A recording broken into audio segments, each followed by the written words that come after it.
केंद्रीय मंत्री शिवराज सिंह चौहान ने कहा, प्रधानमंत्री ने लाल किले की प्राचीर से कहा था कि जीएसटी में नेक्स्ट जनरेशन रिफॉर्म लाया जाएगा और इससे जनता को बड़ी राहत मिलेगी। एक किसान और कृषि मंत्री होने के नाते मैं प्रधानमंत्री का धन्यवाद और आभार व्यक्त करता हूं। हमारा संकल्प है कि खेती में उत्पादन लागत कम हो और उत्पादन बढ़े। जीएसटी में जो सुधार किए गए अगर उन पर गौर करें तो किसानों को उनसे बहुत बड़ा लाभ मिलेगा। चाहे कृषि उपकरण हो, ट्रैक्टर हो, हार्वेस्टर हो, जीएसटी जो घटाकर 5% कर दिया गया वह किसान के लिए वरदान साबित होगा। प्रधानमंत्री जी के प्रयत्न है आम आदमी की जिंदगी में कठिनाइयां ना रहे। लाल किले की प्राचीर से उन्होंने देश को यह कहा था कि जीएसटी में नेक्स्ट जनरेशन रिफॉर्म लाए जाएंगे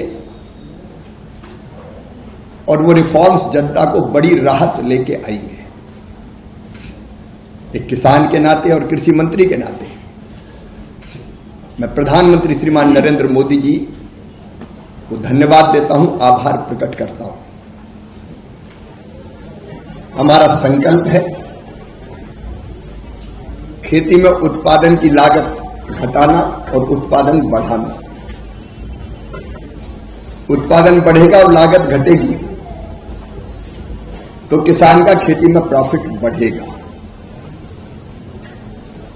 और जीएसटी में जो सुधार किए गए हैं उनको अगर देखेंगे तो उनका बड़ा लाभ देश के किसानों को मिलने वाला है। और मैं तो ये कहूंगा कि कुछ कंपनियों ने शुरू कर दिया कृषि उपकरण, चाहे वो ट्रैक्टर हो, हार्वेस्टर हो, रोटावेटर हो, अलग अलग तरह के जिन पे मैं आऊंगा कि कितना फायदा किसान को मिलेगा। जो जीएसटी घटा के 5% की गई है वो किसान के लिए वरदान सिद्ध होगी। हमारे देश के किसानों की जोत का आकार छोटा है, लैंड होल्डिंग कम है और इसलिए हम कोशिश कर रहे हैं इंटीग्रेटेड फार्मिंग की, मतलब खेती के साथ किसान खेती से जुड़े एलाइड सेक्टर के बाकी काम भी कुछ ना कुछ करें, जैसे पशुपालन, मछली पालन, मधुमक्खी पालन,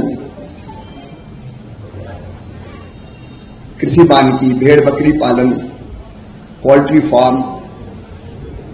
अगर ओवरऑल आप देखेंगे तो इस पूरे sector agriculture and allied sector, क्योंकि कृषि और पशुपालन को दोनों एक दूसरे के पूरक है, उस पर भी जीएसटी में जो छूट दी गई है वो भी हमारे खेती और किसानों के लिए